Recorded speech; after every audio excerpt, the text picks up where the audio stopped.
All right, before we get started with anything, I just want to make a correction to my previous video. I said that toggle blocks, these little arrow blocks in the middle of this of this cross arrangement, I said that they wouldn't work if you powered them from below, that it would just power everything connected to every end of the toggle block. That is true in this arrangement.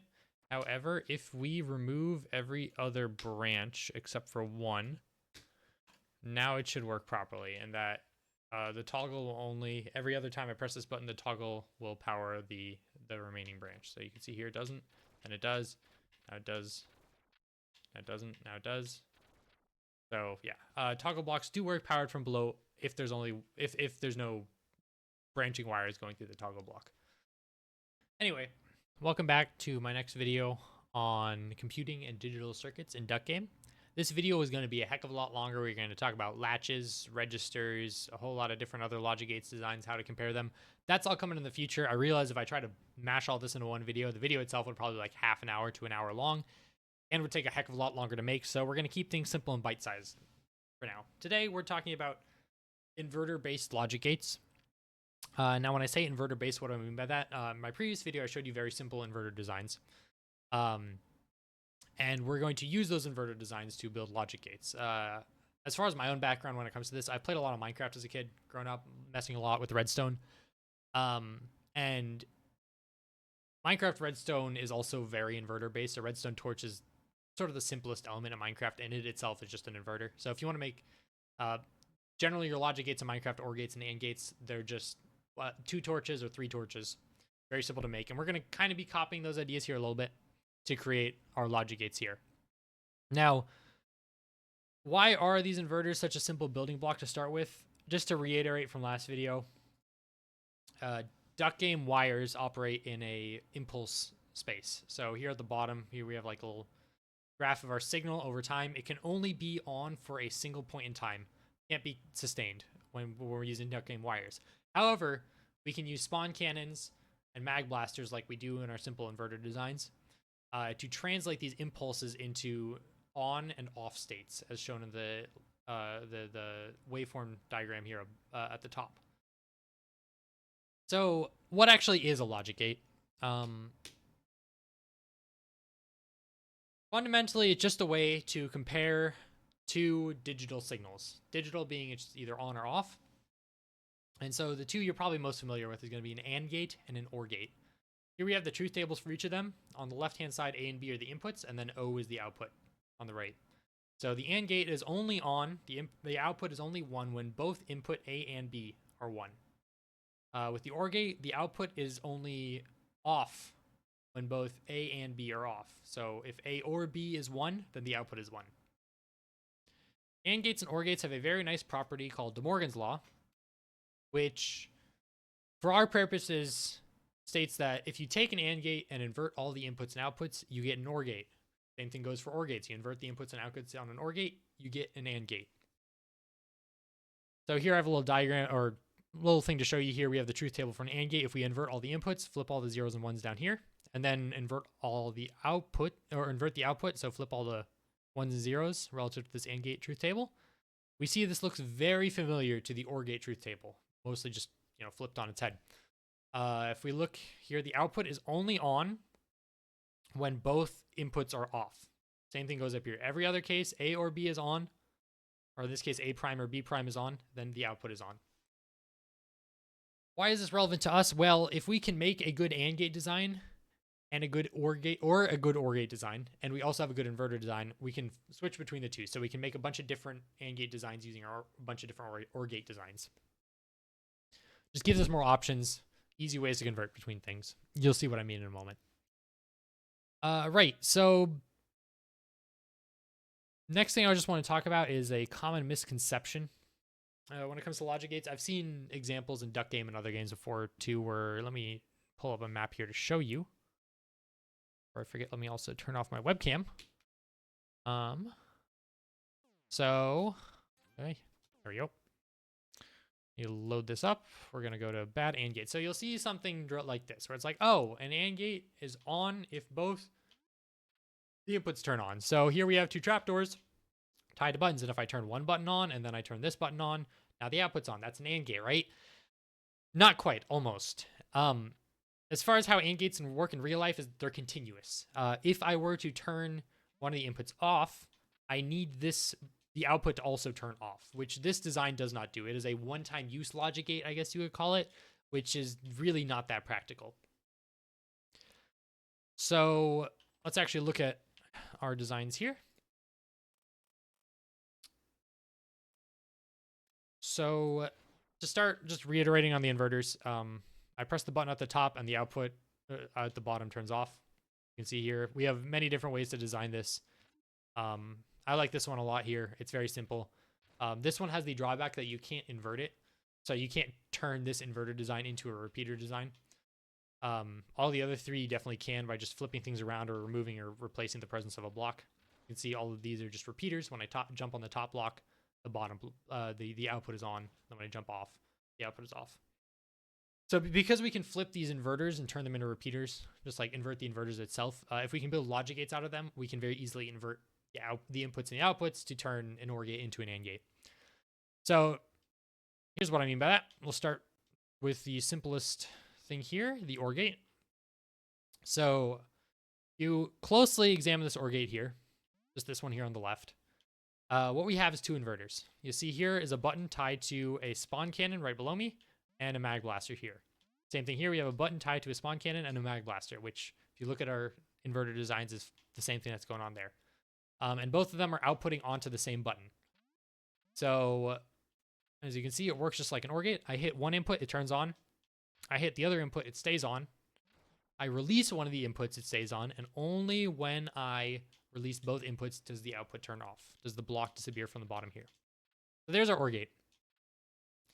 Now, we can invert the inputs very easily here by just flipping around those inverters, turning them into repeaters.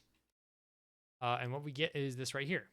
So this is a NAND gate design, not an AND gate, a NAND gate, N-A-N-D, which is just an AND gate, but we've inverted the output. So what that would look like if we go back to the truth table here of an AND gate, if we were to invert the output, everything would be 1 unless both inputs are on, then the output would be 0. The output would be off. So how does this look like in Duck Game here? Right now the output is on. I turn one of the inputs on, the output's still on. I turn the other one on, now the output's off. Then it goes, as soon as I step off one of the inputs, the output turns back off, or the output turns back on. So one step away at that point, now all we have to do is invert the output, which we do up here. You can see I've just strapped an inverter onto the bottom here, and we have an AND gate. So right now, the output down here is off until I hit both the inputs. There we go, now it turns on. So as you can see, as long as we have one good design for our OR gate or our AND gate, we can make its counterpart. So here I have an AND gate design. It's not just an inverter. We also use some trapdoors here, using a similar idea to the bad AND gate design that I showed you earlier. Here, I turn one input on, it's off. Turn the other one on, now the blocks fall down to the button. I let go of either side, and the output will turn back off. You can see here.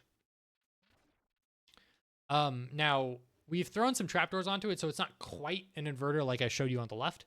However, trapdoors are very easily inverted themselves because, like in the level editor, I can very easily just right-click on a trapdoor and set it to open or close, which effectively inverts its state. So I can invert those very easily too. And so we can very easily turn this AND gate by flipping some things around into a NOR gate that we have down here. So NOR is a not OR gate. OR gate with an output inverted. So again, referencing our truth table here, that means that our OR gate should only be on if both inputs are off. We just flip all these zeros and ones. So here I have this NOR gate. You can see the buttons are currently sitting on the output button here, or the boxes are currently sitting on the output button. If I turn on this input, immediately the output button turns off. Same thing happens if I press on this button. Only when I release both does the output turn back on. And now all we have to do is invert the output, and we can use our AND gate design to create an OR gate. We see here fundamentally the same thing going on with the trapdoors. We've just flipped around some toggles and changed the states of the trapdoors, and at the very end, it seems I have forgotten a key detail. Let me just copy this over here. Oh no, we already have it. Yeah, so this right here is just the inverter. Demonstrate the output. The very bottom button should turn on when I tap either of the inputs. Here we go, inputs on. Inputs on. Only when I turn off both inputs, the output turn off.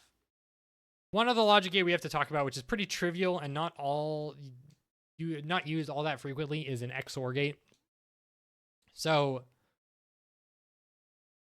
with an impulse space to an continuous space translator like our inverters, it's very easy to build XOR gates. Minecraft observers are a great example. Observers operate with just impulses. You can't make a sustained signal with an observer.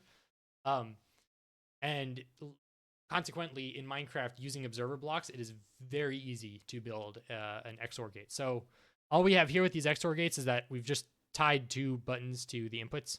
So the way an XOR gate works is that it is the XOR gate output is on if either A or B is on, but not both. So exclusive OR. So as you can see here with this below me, the output is currently off. I hit one button, the output is on. I hit the other output, now the output's off again until only one of the 2 outputs is on. So that's an exclusive OR, and like all of these, we can invert it and make an XNOR and XOR gate, which is just an XOR gate with the output inverted. We can do this very easily by just flipping around our inverter and turning it into a repeater. So here, I guess this would actually be, these up here would just be repeaters. This down here would just be an inverter. As you can, so an XNOR gate will only be on if both inputs are off or both inputs are on. So here you can see, right now it's off. Right now the output is on. As soon as I hit one of the inputs, the output turns off. But then if I hit both, the output turns on again. So it's sort of like an AND gate with an extra caveat for when both the outputs are off. It also turns on. Again, there's not too much to talk about XOR gate design. They're pretty trivial, and for a lot of what we're going to be looking at in the near future, we're not going to be using them all that much, but it's good we have them. The groundwork's out of the way. One last thing I'd like to point out here. These logic gates are far from ideal. There's a lot of room to be done as far as optimizing. They're huge, they're slow. I myself have put a lot of effort into it. The ones I've shown here are just the simplest, I think, to visually understand what's going on. Map download will be in the description. If I show you here, I'm going to include some other designs. Here's just an attempt to optimize the timing of my AND gate design. I'll get more in future videos. We're going to get into some other, the main problems with these logic gates, and then also some alternative designs and how to compare them properly.